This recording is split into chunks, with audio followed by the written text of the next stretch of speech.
Now, let me finish through verse 53 because so far you go, okay, because this feels abstract a little bit.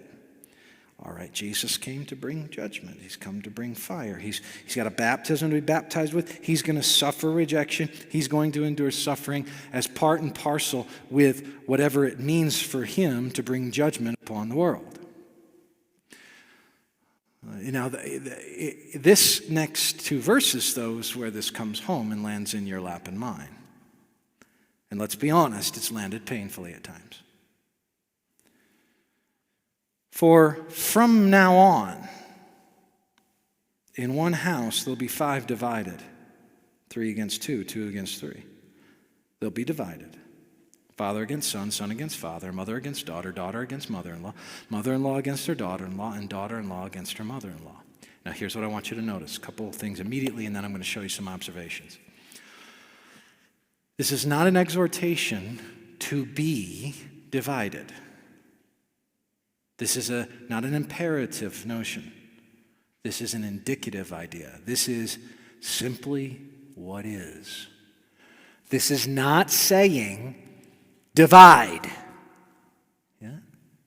What it is saying is Jesus will produce division. Jesus will produce. Now, why would Jesus produce division?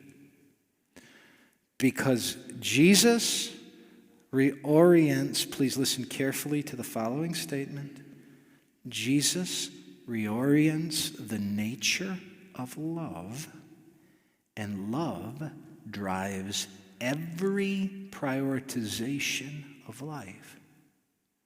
You do what you do because you love what you love. Right? You waste your time because you love whatever you're wasting your time in. You serve people because you love them.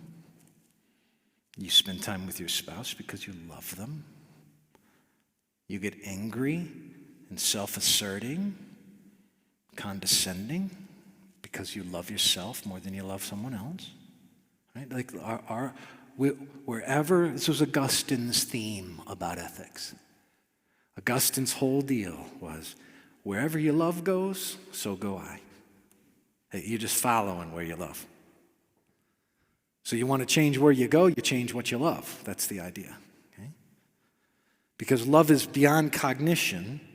It has within it embedded ideas about belief and how you take reality to be, but it also has an ethical impulse wherein you throw in with it.